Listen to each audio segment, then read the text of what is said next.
सातवें चरण के चुनाव का प्रचार का आज अंतिम दिन है। मुख्यमंत्री मोहन यादव पंजाब और उत्तर प्रदेश में चुनाव प्रचार करेंगे। तो बड़ी खबर यही है कि आज सातवें चरण का प्रचार का आखिरी दिन है। मुख्यमंत्री डॉक्टर मोहन यादव जो कि पंजाब और उत्तर प्रदेश में चुनाव प्रचार करेंगे, सुबह 9 बजे प्रबुद्ध जनों से चाय पर चर्चा करेंगे। 8:30 बजे के करीब अमृतसर में मंदिर में दर्शन करेंगे। तो स्वर्ण मंदिर में दर्शन करेंगे, प्रबुद्ध जनों से चाय पर चर्चा भी होगी और करीब 12 बजे अमृतसर के गोरखपुर पहुंचकर देवरिया के लिए रवाना होंगे। तो 12:30 बजे के करीब देवरिया में रोड शो होगा। भव्य रोड शो की तैयारी यहां पर कार्यकर्ताओं ने कर ली है। बड़ी तादाद में लोग शामिल होंगे। दुद्दी विधानसभा के सोनभद्र भी मुख्यमंत्री पहुंचेंगे। यहां पर भी प्रचार प्रसार किया जाएगा। विधानसभा उपचुनाव के प्रत्याशी श्रवण सिंह गोंड के समर्थन में भी रोड शो करेंगे। तो आज के कई अहम कार्यक्रम मुख्यमंत्री के प्रस्तावित हैं। 1 जून को 7वें चरण की वोटिंग होगी और इसको लेकर आज चुनाव प्रचार का आखिरी दिन है, यानी कि शाम तक आचार संहिता मतलब प्रचार बंद हो जाएगा। जिस तरह से सुबह 9 बजे प्रबुद्ध जनों से चाय पर चर्चा होगी, उसके बाद कई कार्यक्रम उनके प्रस्तावित हैं। देवरिया में भी रोड शो होगा। दुद्दी में, सोनभद्र में भी प्रचार प्रसार करेंगे।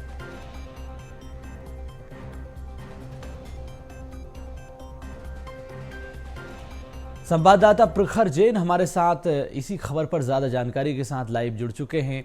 प्रखर, मुख्यमंत्री के आज कई कार्यक्रम प्रस्तावित हैं। पंजाब और उत्तर प्रदेश में चुनाव प्रचार करेंगे। आज आज आखिरी दिन है चुनाव प्रचार का। 1 जून को वोटिंग होगी, क्या अपडेट? देखिए बिल्कुल सोनू, 1 जून को यानी कि 2 दिन बाद 7वें चरण की यानी आखिरी चरण लोकसभा चुनाव की वोटिंग होनी है। और इसके मद्देनजर अगर बात की जाए तो आज शाम 6 बजे तक आखिरी प्रचार वो चलेगा। कल यानी कि कल से आज शाम 6 बजे से प्रचार का शोर वो थम जाएगा। और इसी लिहाज से अगर बात की जाए तो आज तमाम देश भर में जो 57 सीटें जिन पर 7वें चरण में वोटिंग होनी, उन पर जोरों शोरों से शाम तक अंतिम चरण का प्रचार होगा। इसी लिहाज से अगर बात की जाए तो मुख्यमंत्री डॉक्टर मोहन यादव आज पंजाब और उत्तर प्रदेश में वो चुनाव प्रचार करते हुए नजर आएंगे। बैक टू बैक चुनावी कार्यक्रमों में वो शामिल होते हुए नजर आएंगे। और साथ में अगर बात की जाए तो लोकसभा के साथ साथ उत्तर प्रदेश में विधानसभा उपचुनाव के चुनाव प्रचार में भी मुख्यमंत्री हुंकार भरते हुए नजर आएंगे। खासतौर पर अगर बात की जाए तो पंजाब के अमृतसर में आज चुनाव प्रचार करेंगे, जहां पर बात की जाए तो स्वर्ण मंदिर में दर्शन करेंगे और साथ ही प्रबुद्ध जनों के साथ चाय पर चर्चा करेंगे। यानी कि बात की जाए तो एक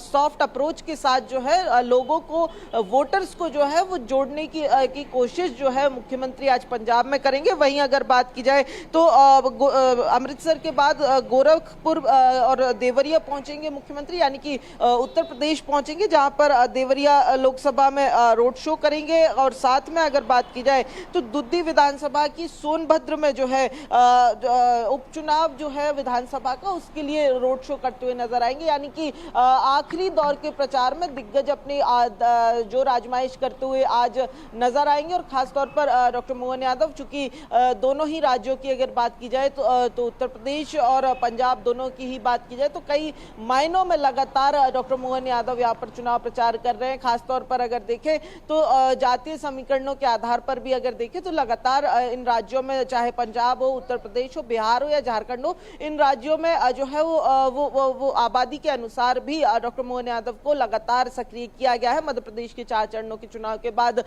खासतौर पर अगर देखा जाए तो ओबीसी यादव पॉपुलेशन के हिसाब से भी देखें तो दोनों ही राज्यों में अगर देखें, उत्तर प्रदेश में भी अगर देखें तो यादव जो पॉपुलेशन है, यादव वोटर वो लगभग 21% यादव वोटर है। वहीं अगर पंजाब की बात करें तो लगभग 31% ओबीसी वोटर है। तो ऐसे में डॉक्टर मोहन यादव जब प्रचार करने पहुंच रहे हैं तो एक वो फैक्टर यादव ओबीसी वाला फैक्टर वो पार्टी कहीं ना कहीं इन दोनों ही राज्यों में आखिरी चरण के पहले भी भुनाने की कोशिश कर रही है। जी, आखिरी दौर के प्रचार के चरण में जिस तरह से दिग्गजों की जोर आजमाइश हमें देखने को मिल रही है, शाम तक चुनाव का प्रचार का शोर भी थम जाएगा। उत्तर प्रदेश में किस तरह के समीकरण देख पा रहे हैं आप?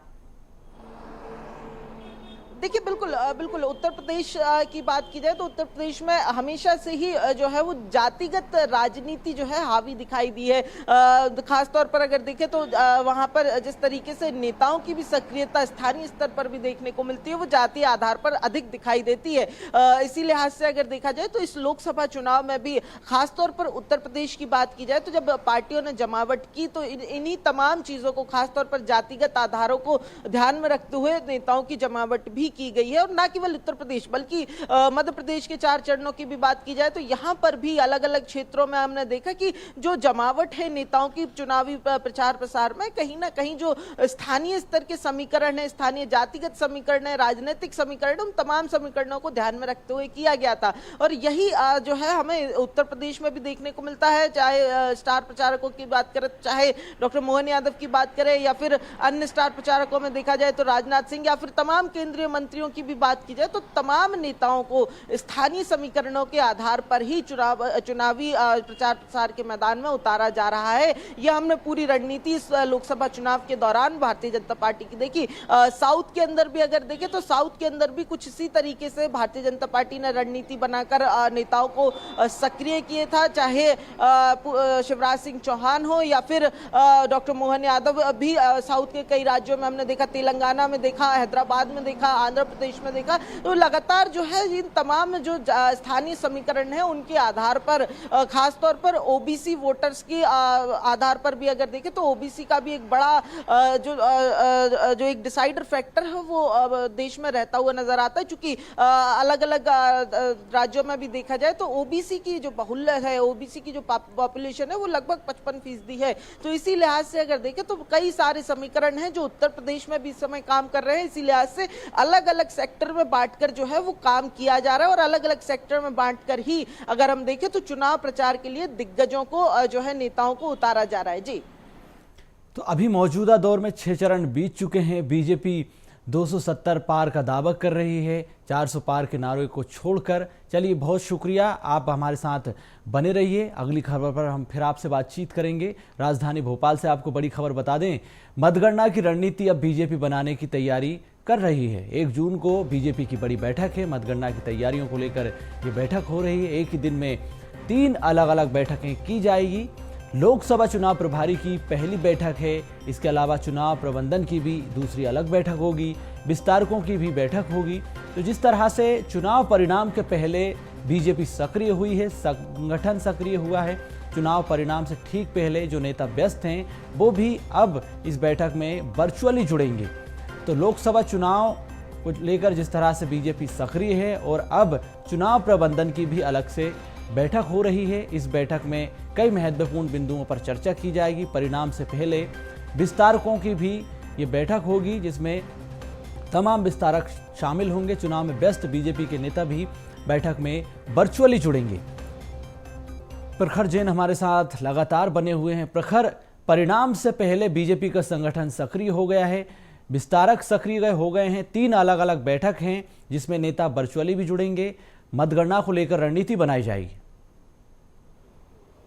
देखिए बिल्कुल 4 तारीख को जो है इस लोकसभा चुनाव का परिणाम आना है। भारतीय जनता पार्टी 400 सीटों का दावा कर रही है। मध्य प्रदेश के अंदर 29 की 29 सीटों पर क्लीन स्वीप का दावा कर रही है। और ऐसे में अगर बात की जाए तो चुनाव परिणाम के पहले यानी कि 1 तारीख को जो है भारतीय जनता पार्टी के अंदर बड़ी बैठकों का दौर देखने को मिलेगा, जहां पर बात की जाए 4 तारीख यानी कि मतगणना वाले दिन की जो है वो तैयारियों को लेकर ये बैठकें होंगी। 3 अलग अलग बैठकें होंगी जिनमें लोकसभा चुनाव प्रभारियों की बैठक होगी, साथ में अगर बात की जाए तो चुनाव प्रबंधन समिति की अलग से एक बैठक होगी और साथ एक बैठक बूथ विस्तारकों के साथ होगी।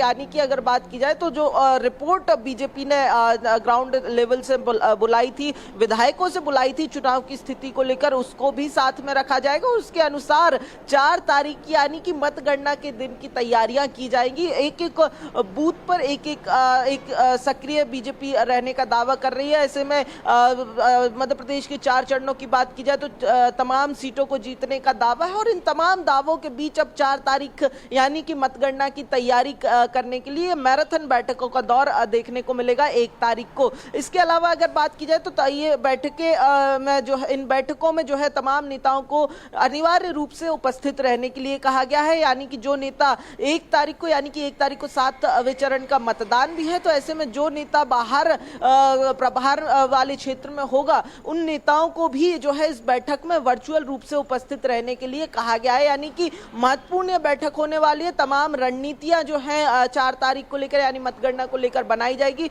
स्ट्रांग रूम के अंदर की सक्रियता से लेकर के ग्राउंड लेवल तक की सक्रियता की बात जो है इस बैठक के अंदर निकलकर सामने आएगी। जी प्रखर, जो बीजेपी के नेताओं से, विधायकों से, मंत्रियों से रिपोर्ट तैयार करने को कहा गया था कि आप बूथ स्तर पर एक रिपोर्ट तैयार कीजिए, उस रिपोर्ट में देखिए कि सोशल इंजीनियरिंग का कितना असर हुआ, जातिगत समीकरण कितने रहे, फ्लैटिंग वोटर, युवा वोटर और जो कोर वोटर थे बीजेपी के वो किस तरफ गए, उसको लेकर क्या कुछ जानकारी रिपोर्ट में? देखिए बिल्कुल बिल्कुल ये जो बैठक हो रही है ये कई मायनों में अहम है। ये इस रिपोर्ट के बारे में भी जो है चर्चा की जा सकती है, क्योंकि जिस तरीके से चारों चरणों के अंदर वोटिंग रही है, एक कंसोलिडेट जो वोट परसेंट जो निकलकर सामने आया यानी अंतिम वोटिंग का आंकड़ा जो निकलकर सामने आया, कहीं ना कहीं बीते चुनावों से वो आंकड़ा कम निकला है। क्योंकि अगर बात की जाए बीते 2 चुनावों में आंकड़ा लगातार बढ़ता रहा, लेकिन इस चुनाव में आंकड़ा गिरा, जिसके बाद बीजेपी ने रिपोर्ट जो है स्थानीय स्तर पर बनाने के लिए कहा था। जो तमाम नेता हैं वो 30 तारीख 31 तारीख तक वो यानी कि कल तक जो वो रिपोर्ट है वो पार्टी नेतृत्व को सौंप भी देंगे। तो ऐसे में कई उस रिपोर्ट से भी कई सारी परतें जो हैं वो बीजेपी खोलने की कोशिश कर रही है। मसलन बात की जाए कि कौन से मुद्दे काम किए, कहां पर जो वोटर है वो छिटका, कौन सा वोटर घर से नहीं निकला, क्या कारण रहे, ये तमाम चीजें उस रिपोर्ट में निकालने की कोशिश जो है वो की जा रही है। इस रिपोर्ट पर भी हालांकि एक जो चर्चा है वो जरूर 1 तारीख को होने वाली इस बड़ी बैठक में होगी, क्योंकि तमाम नेता जो दिग्गज हैं वो तमाम बैठेंगे। तो ऐसे में जरूर उस रिपोर्ट पर चर्चा होगी, क्योंकि अगर बात की जाए तो वो रिपोर्ट जो है, रिपोर्ट का निचोड़ जो है वो आला कमान को यानी कि केंद्रीय नेतृत्व को भी सौंपा जाना है। तो तमाम चीजों पर 4 तारीख को मतगणना की तैयारियां हो या फिर वोटिंग पैटर्न की बात की जाए तो तमाम चीजों को लेकर बीजेपी का संगठन इस समय सक्रिय दिखाई दे रहा है और इन तमाम बैठकों के बाद जो है एक नई रणनीति के साथ जो है अब काम करते हुए भी दिखाई दे सकता है। जी बिल्कुल, मेरा बूथ सबसे मजबूत, बीजेपी का माइक्रो मैनेजमेंट बूथ स्तर पर कहीं ना कहीं कैसा रहा है, इसको लेकर भी इस बैठक में जानकारी हासिल की जाएगी। दूसरी बड़ी बात यह कि आखिरी चरण के प्रचार का आज अंतिम दिन है। 7वें चरण में आप किस तरह से देख रहे हैं, वोटर्स का रुझान क्या देख पा रहे हैं आप? देखिए बिल्कुल कई सारे कारण जो है वो देखने को मिले। इस वोटिंग परसेंट की अगर बात की जाए, कम रुझान जो वोटर्स का रहा है, कई सारे कारण जिनमें गर्मी का एक कारण कहा जाए या तमाम ऐसे कारण कई सारे कारण जो है निर्वाचन आयोग भी लगातार बता रहा था, लगातार पार्टियां भी बता रही थी। लेकिन एक कारण जो है गर्मी का कारण जो था ये अभी भी देखिए बना हुआ है। ऐसे में 7वें चरण में किस तरीके का मतदान होगा ये भी 1 तारीख को यानी कि मतदान वाले दिन देखना काफी दिलचस्प होगा, क्योंकि 9 तपे चल रहे हैं लगातार। अगर बात की जाए तो देश भर में तापमान भी अगर बात की जाए तो रिकॉर्ड तोड़ देखने को मिल रहा है। मध्य प्रदेश की बात की जाए, हालांकि मध्य प्रदेश में चुनाव हो भी चुके हैं, लेकिन उसके बाद भी अगर बात करें तो लगातार 45 डिग्री के पार बना हुआ है। अन्य राज्यों की बात की जाए तो दिल्ली के अंदर अगर बात करें तो 52 डिग्री तक टेम्परेचर पहुंच चुका है। तो ऐसे में गर्मी का एक बड़ा रोल जो है वो 1 तारीख को यानी मतदान के आखिरी चरण में जिन 57 सीटों पर ये मतदान होना है उन पर देखने को मिल सकता है।